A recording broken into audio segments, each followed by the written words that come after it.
नमस्ते मित्रांनो, all tips Marathi या चॅनलवरती आपले स्वागत. मित्रांनो, सध्याच्या महागाईच्या काळात स्वयंपाकघरातील खर्च हा कुटुंबाच्या अर्थव्यवस्थेवर मोठा बोजा ठरतो.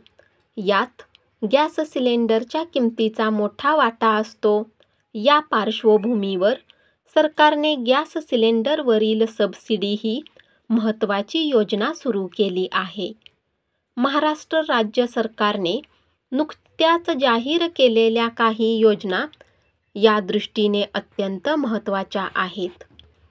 चला तर मग जाणून घेऊया या लेखात आपण या योजनेची सविस्तर माहिती. सध्या एका गॅस सिलेंडरची किंमत 803 रुपये इतकी आहे. मात्र या योजनेअंतर्गत पात्र महिलांना 300 रुपयांची सबसिडी मिळते. यामुळे त्यांना गॅस सिलेंडर हा केवळ 503 रुपयांना उपलब्ध होतो. ही सबसिडी थेट लाभार्थींच्या बँक खात्यात जमा केली जाते.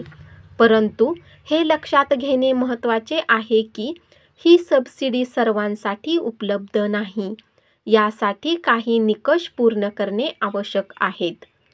सर्वात महत्त्वाचे म्हणजे लाभार्थी महिलेचे नाव पंतप्रधान उज्ज्वला योजनेची जोडलेले असणे गरजेचे आहे. या योजनेचा उद्देश गरीब कुटुंबातील महिलांना स्वच्छ इंधन उपलब्ध करून देणे हा आहे. अशा प्रकारे ही सबसिडी योजना देशातील गरीब आणि मध्यमवर्गीय महिलांसाठी आर्थिक दिलासा देणारी ठरत आहे. शिवाय या योजनेनुसार राज्यातील महिलांना दरवर्षी 3 मोफत गॅस सिलेंडर देण्यात येणार आहेत. या योजनेअंतर्गत प्रत्येक पात्र महिलेला वर्षातून 3 वेळा 14.2 किलोचा गॅस सिलेंडर मोफत मिळेल. सामान्य परिस्थितीतील या 3 सिलेंडरची एकूण किंमत सुमारे 2400 रुपये इतकी होते.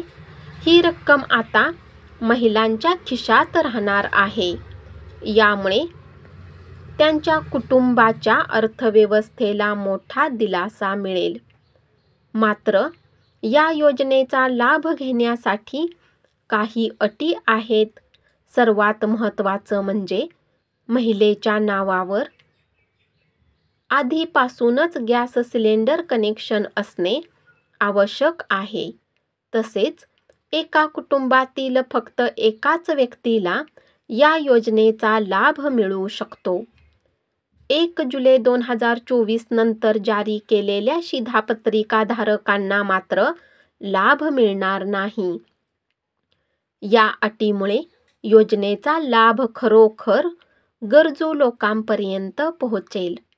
धन्यवाद. अशीच माहिती ऐकत रहा आणि चॅनलला जरूर सबस्क्राईब करा.